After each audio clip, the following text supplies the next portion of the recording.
This week on African Perspective. The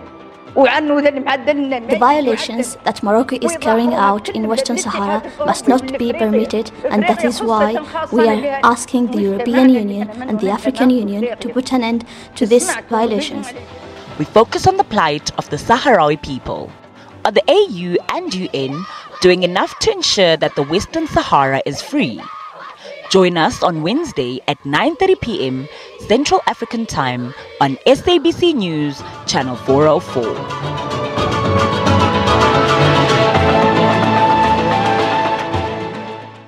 Presenter Tsepiso Makwetla joins me in studio now. Thanks so much for your time. What can we expect from African Perspective tonight?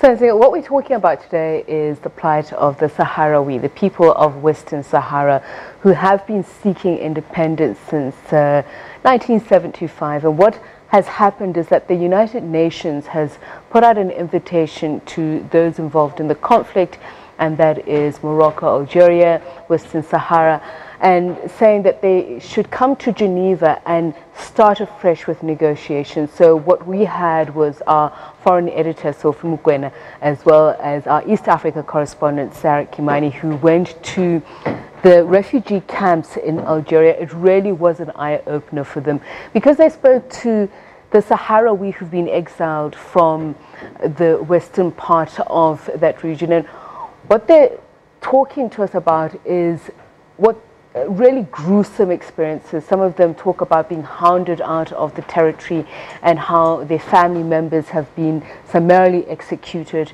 the human rights abuses that also occur in the camp as well. So we will be speaking to the South African ambassador or rather Morocco's ambassador to South Africa about what is their response, what is this new opportunity going to bring to the fore for them in terms of talks. We'll be speaking to a human rights lawyer as well, who says she's been covering the issues for quite a while. And what it really comes down to also is the language of that agreement.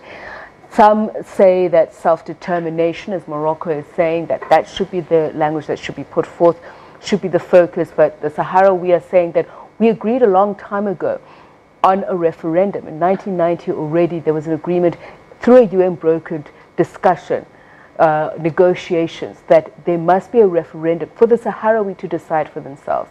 Mm-hmm. What else is going to be coming up in the show?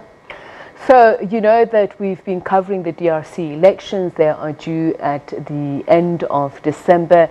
Our Defense Minister, Tsepiso along with a delegation, traveled to the DRC on a fact-finding mission. South Africa deploys the biggest number of troops there, and the ambassador, who is actually the dean of ambassadors here in South Africa, including the Prime Minister, who's saying, look, there should be no concerns about security and whether or not the DRC is ready for elections. So we'll be talking about that as well. Thanks so much, Tsepiso Makwetla, the presenter of African Perspective, coming up tonight on SABC News at 9:30. It's time for a short break. We'll have more news for you after that. Please stay with us.